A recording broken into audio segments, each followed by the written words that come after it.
Okay, so today I'm talking about Volume 1, Chapter 3, and Volume 2, Chapters 1 and 2.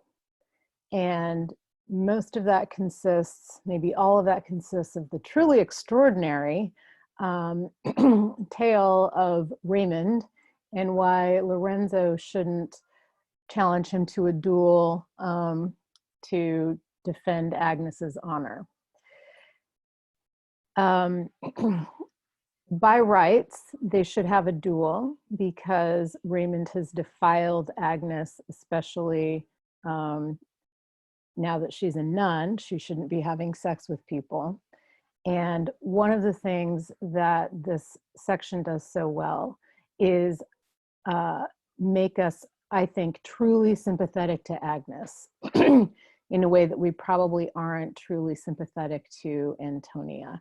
We do have sympathy for Antonia, but she's so ignorant that I think it's hard for us to see her as a real person. She seems more like a function in the text, whereas Agnes here seems like, or at least we get so much more about her history and psychology and the story of Raymond falling in love with her, whereas Lorenzo fell in love with Antonia within the space of, I don't know, a minute.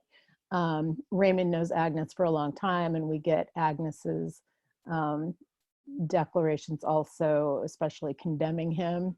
So if we sympathize with her so much, and I would say more than we sympathize with Antonia, we are shocked to discover that we are still able to sympathize with a character who's become a whore. And she's become a whore in two different ways. One of them is that she is one. She had sex while unmarried. And not only that, but got pregnant, which is in and of itself its own like curse or consequence.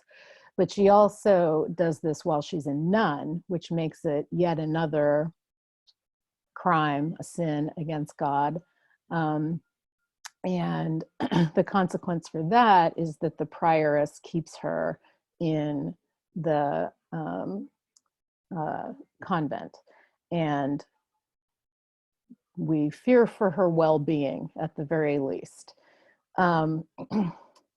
Given that she's a whore once and maybe twice over, it's doubly shocking that we are rooting for her in this way that in other histories or romances we wouldn't be rooting for her. We would be condemning her also. Okay, now the story that makes Lorenzo forgive Raymond is truly extraordinary in that it involves a bleeding nun and a wandering Jew. And one of the things that's so funny to me about this is that Lorenzo hears the whole story and he only interrupts to say, now, wait a minute, how did you find out about Agnes's real feelings or whatever?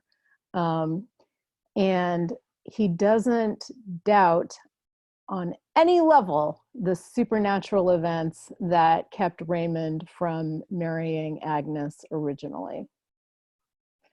That's a marker of how the book is both Gothic and a romance. It's a romance in that we're not meant to read it as a novel with real psychological realism. It's operating in the tradition of a romance.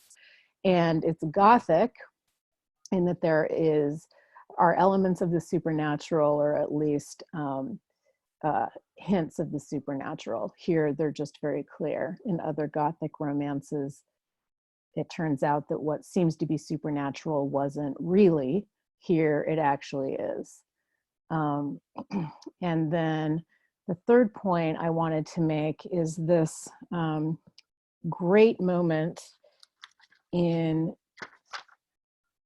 well, another point that someone mentioned in a response is that the volumes don't match up with the stories. So we're following Ambrosio, and then we get to Lorenzo and Raymond, and then the volume is just over. And then you need to have volume 2 in front of you to get back to the story of Ambrosio, which comes next.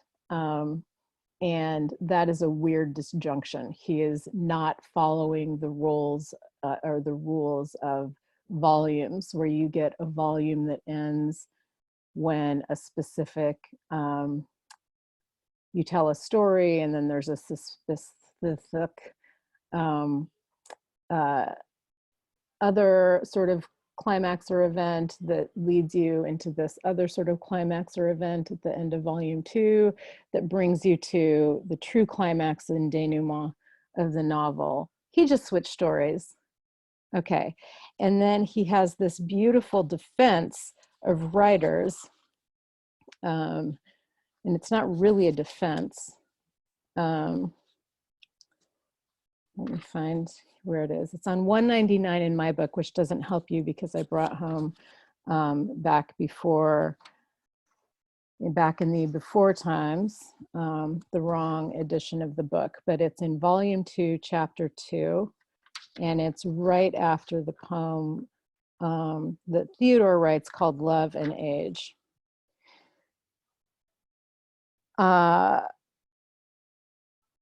Raymond says, of authors, an author, whether good or bad or between both, is an animal whom everybody is privileged to attack. For though all are not able to write books, all conceive themselves able to judge them. A bad composition carries with it its own punishment, contempt and ridicule. A good one excites envy and entails upon its author 1,000 mortifications. He finds himself assailed by partial and ill-humored criticism.